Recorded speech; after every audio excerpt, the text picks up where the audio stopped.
Bienvenue dans ce nouvel épisode dans lequel nous allons parler du bonheur en lien avec la pratique du journaling, une activité mentale mais aussi intellectuelle, je dirais même spirituelle, qui est tout à fait recommandée lorsqu'on lit le livre Vital, quelques raisons pour aborder la vie autrement, ou encore lorsqu'on lit le livre La joie de vivre, pourquoi décider de vivre heureux dans la société actuelle. C'est justement cette série de livres que le Seigneur m'a inspiré pour inciter les gens à vivre véritablement la réalité du bonheur en adoptant des valeurs dignes de la parole de Dieu, donc dignes du Dieu créateur. Et nous avons compris que le bonheur est un état d'esprit, c'est un état qui consiste à préserver, à cultiver l'état de paix, l'état de liberté, le sentiment de bien-être, mais aussi celui d'accomplissement. Donc la paix par tout ce qui peut nous permettre justement d'abord d'être à l'aise en interne, donc d'être en paix en interne. Donc on essaie de lutter contre tout ce qui est susceptible de déstabiliser notre paix interne, donc les mauvaises nouvelles, les mauvaises relations, donc les relations toxiques, mais aussi toutes les influences susceptibles d'affecter nos émotions d'une façon négative. Après, on a aussi le sentiment de liberté qui, lui, bien entendu, est déterminé par ce que nous pensons, comment nous agissons, du moins le rapport que nous avons aux autres, sinon à la société. Est-ce que nous sommes libres dans notre pensée? Est-ce que nous sommes libres dans notre façon d'agir, de nous comporter, etc. Donc c'est à nous de pouvoir justement sécuriser cette liberté-là. Le sentiment de bien-être, bien entendu, par l'état physique aussi, la santé, le fait naturellement de faire du sport pour pouvoir prendre soin de son corps.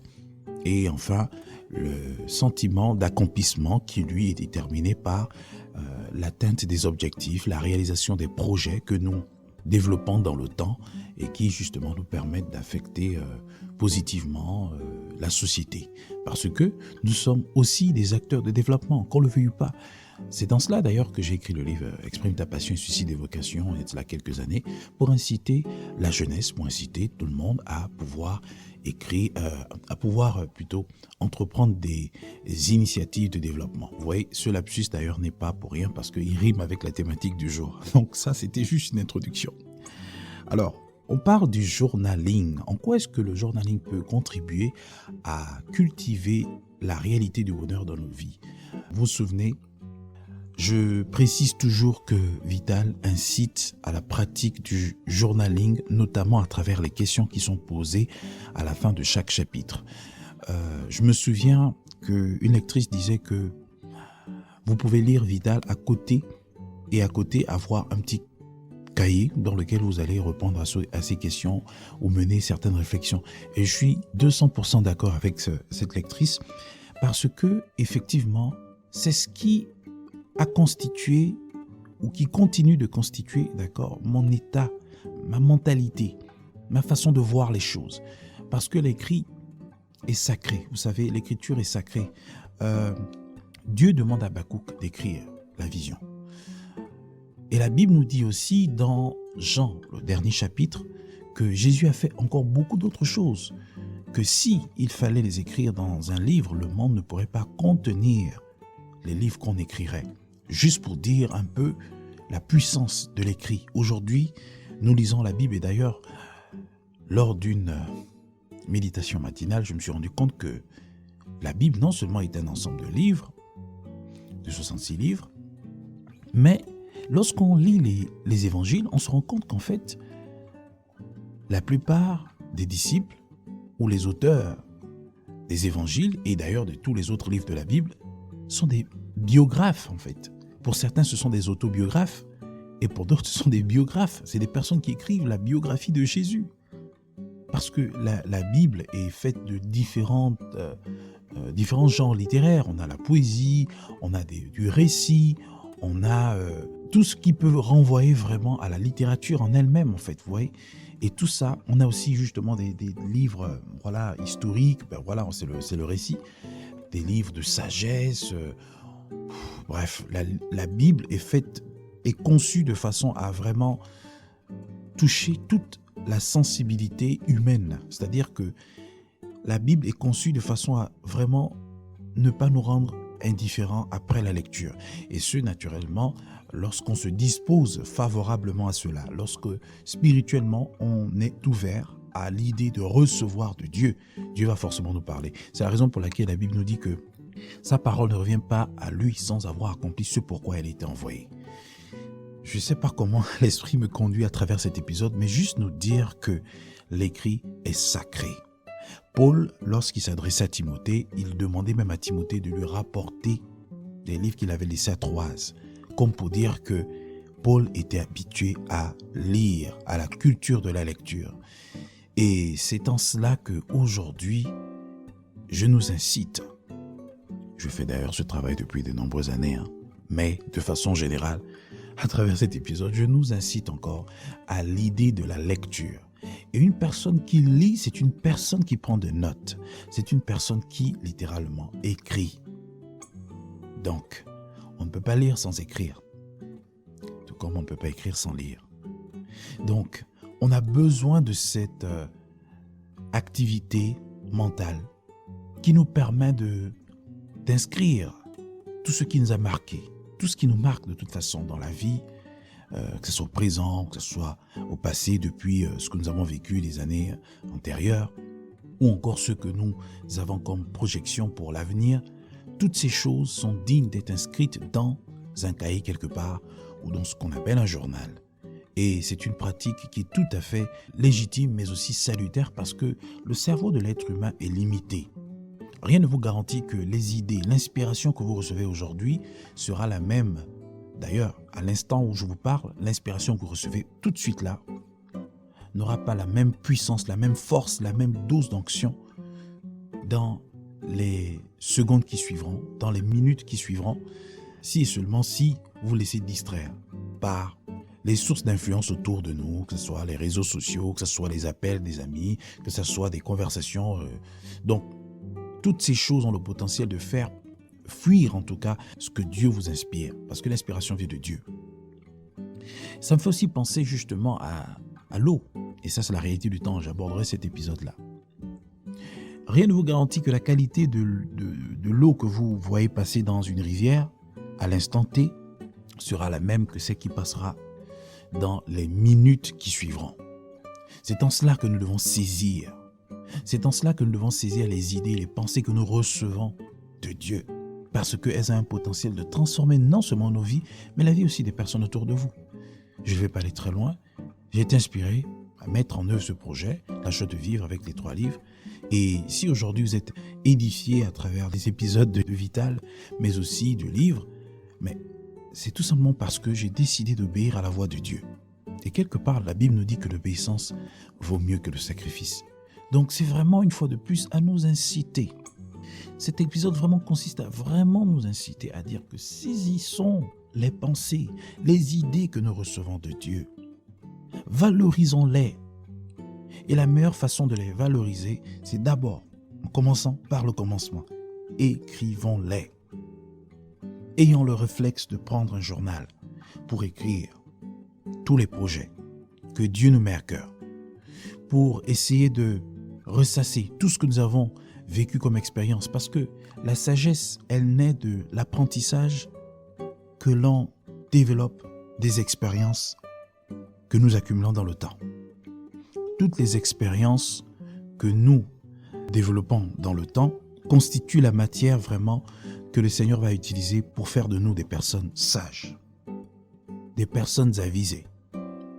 Mais attention, il y a un prix à payer. Il faut se disposer. Il faut se prédisposer à cela. Se dire que Seigneur, je suis prêt. Je suis prête à valoriser tout ce que tu me permets de vivre. Parce que la Bible, c'est la vie. La Bible, ce sont des expériences qui sont partagées, mais des expériences vivantes, des expériences inspirées par le Saint-Esprit. C'est poussé par l'Esprit que les hommes ont parlé de la part de Dieu. Donc, tout est spirituellement inspiré dans la Bible. Et la Bible nous dit que nous sommes des lettres vivantes. Donc, le Saint-Esprit qui est en nous, par lequel nous avons été scellés, nous permet d'expérimenter des événements, des choses à la gloire de Dieu. Donc, nous sommes amenés à véritablement cultiver cette sensibilité, notamment à travers la pratique que nous appelons le journaling. C'est quoi le journaling? Déjà, dans le mot journaling, on a le mot jour, la racine jour. Donc ça veut dire que c'est quotidiennement que nous sommes appelés à méditer, parce que le journaling est très lié à la méditation, parce que lorsque vous écrivez quelque chose, c'est véritablement pour avoir une représentation scripturelle ou imagée d'une pensée ou d'une idée pour que celle-ci ne vous échappe pas. Par contre, c'est pour que cette idée puisse constituer la base d'une réflexion, la base d'une méditation. C'est la raison pour laquelle c'est puissant. Je pratique le journaling depuis de nombreuses années. J'ai de nombreux cahiers, des cahiers, donc des journaux dans lesquels j'écris. Là où je vous parle en ce moment, alors que j'enregistre cet épisode, d'ailleurs, quelques notes sont dans mon journal. J'espère que vous entendez le bruit de la page. D'accord. Et je crois que vous êtes aussi certainement amené, du moins familier ou familière à cette pratique. Et si c'est le cas, en tout cas pour vous, je vous encourage à davantage continuer dans ce sens. Et si ce n'est pas le cas, si jamais vous êtes habitué à plutôt garder des choses dans votre cerveau et que vous en aviez vraiment une confiance absolue, laissez-moi vous dire que vous ferez mieux, en tout cas, de pouvoir adopter le journaling comme outil de méditation, outil de projection, outil de développement personnel pour essayer d'aller un peu plus loin dans votre façon de faire. Parce que le journaling, nous l'avons compris, est biblique quelque part. Le journaling, c'est aussi le fait d'écrire, un peu comme par la grâce de Dieu, ou comme d'autres personnes le font, écrivent des livres. C'est très important. Donc tout ça, quand je parlais par exemple des différents genres dans la Bible, il y a aussi le genre épistolaire, je crois, d'accord, des épîtres que Paul a écrites. Donc c'est, une fois de plus, là aussi, ce sont des lettres. Et la Bible dit que nous sommes des lettres vivantes. Nous sommes la lumière du monde. Nous sommes le sel de la terre. Mais c'est à cause des histoires que Dieu nous permet d'expérimenter, des expériences auxquelles le Seigneur nous expose, de la sagesse que nous pouvons extraire de ces expériences-là, des témoignages que nous pouvons vivre à la gloire de Dieu, parce que nous sommes des témoins de la gloire de Dieu dans nos vies, et ce de façon quotidienne. Oui, les amis, Dieu fait des choses extraordinaires dans nos vies. Même si, un temps soit peu, le monde nous a éduqués à considérer le bonheur comme étant la résultante de la possession de biens, de la posture, d'accord, de personnes considérées dans la société, de personnes occupées, des personnes respectées, des personnes élevées en dignité. Laissez-moi vous dire que le bonheur n'est pas lié à toutes ces choses. Toutes ces choses sont quasiment des accessoires. Mais le vrai bonheur, c'est le fait d'être en paix, d'être libre, d'avoir le sentiment de bien-être et d'accomplissement. Le tout basé sur quelque chose de solide et durable. Et quoi de mieux que la parole de Dieu? C'est en cela que la Bible nous dit que la personne qui se confie en Dieu est heureuse. Vous vous souvenez, on a animé un épisode dans ce sens qui nous parle vraiment du bonheur selon Dieu. Donc vraiment, c'est très important. C'est très important de comprendre la dimension spirituelle du journaling. C'est une façon de méditer. La Bible nous dit que ce livre, c'est Dieu qui s'adresse à Josué, que ce livre de la loi ne s'éloigne pas de toi. Médite-le jour et nuit afin d'agir fidèlement selon ce qui est écrit. C'est alors que tu auras du succès dans tout ce que tu feras, dans tout ce que tu entreprendras. Donc Dieu veut que jour et nuit, donc quotidiennement, journalièrement, nous puissions pratiquer du journaling. C'est de la méditation. C'est une façon de pouvoir réfléchir, donc de pouvoir ressasser tout ce que Dieu fait. Et la conséquence de tout cela, c'est naturellement une attitude d'action de grâce, donc de gratitude.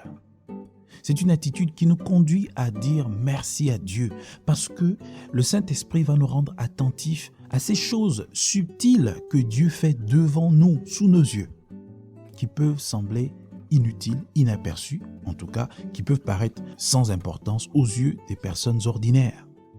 Mais nous sommes des personnes spirituelles, nous ne sommes pas des personnes naturelles qui se fient essentiellement à tout ce qui est physique. La Bible nous dit que Celui qui est né de Dieu est enfant de Dieu. Nous avons la semence de Dieu. Donc nous sommes des êtres spirituels. Et l'homme spirituel juge de tout. C'est le Saint-Esprit qui nous conduit à le faire. Nous avons un sens de discernement plus aiguisé. Nous sommes censés l'avoir. Plus aiguisé que ceux qui sont dans ce monde. Parce que nous avons le Saint-Esprit. C'est lui qui nous conduit dans toute la justice. C'est lui qui nous donne de quoi discerner entre ce qui est bien, ce qui est bon, agréable et parfait. Qui nous donne de ne pas nous conformer au siècle présent. Oui, le Saint-Esprit. Donc c'est en cela que nous devons cultiver cette relation avec lui, notamment à travers le journaling. Ne vous dites pas que c'est réservé aux personnes qui ont un certain bagage intellectuel. Non, pas besoin de cela. Dès lors que vous savez lire et écrire, vous êtes capable de pouvoir pratiquer le journaling. Et c'est une pratique que j'observe dans mon foyer. À la fin de l'année, avec mon épouse, on prend nos cahiers journaux, nos agendas si vous voulez, et on liste tout ce que Dieu a fait tout au long de l'année, tout ce qui était bon. Parce que vous savez, c'est facile de se lamenter, c'est facile de s'inquiéter. Mais la Bible dit que ne vous inquiétez de rien, toutes choses faites part de vos inquiétudes, par des supplications, des actions de grâce, par des prières, et la paix de Dieu qui surpasse toute intelligence gardera vos cœurs et vos pensées en Jésus. Oui, on liste tout ce que Dieu a fait, les choses les plus subtiles, les choses les plus parlantes, palpables. Nous listons tout cela et à la fin on se rend compte qu'en fait on a plus de raisons d'être reconnaissant à Dieu que d'être inquiet. On a plus de raisons d'être dans le repos que d'être dans l'agitation parce que Dieu pourvoit et mon Dieu pourvoira à chacun de vos besoins selon la richesse de sa gloire, à chacun de mes besoins, selon la richesse de sa gloire. Oui, Dieu est un Dieu pourvoyeur. Les amis, lorsque j'ai écrit Vital, j'étais moi-même dans un désert. Mais le Seigneur m'a permis de vivre la réalité du bonheur dans ce désert. Et donc Vital, c'est un témoignage vivant, palpable, que Dieu agit, il soutient, même lorsqu'on marche, lorsqu'on traverse l'ombre de la vallée de la mort, on ne craint aucun mal. Car l'Éternel est avec nous. Sa houlette et son bâton nous rassurent. Oh les amis, pratiquons le journaling pour véritablement être reconnaissants à Dieu, à tout ce qu'il fait, pour être des témoins de sa gloire et pour naturellement témoigner, évangéliser, partager la bonne nouvelle. Parce que nous ne pouvons parler que de ceux que nous vivons, comme la femme samaritaine. Venez voir un homme qui m'a dit ce que je vis. Pour gagner la Samarie, qui est certainement votre pays, votre communauté, je vous incite à pratiquer le journaling pour véritablement considérer ce que Dieu fait pour vous, par amour pour vous. Que Dieu vous bénisse, les amis.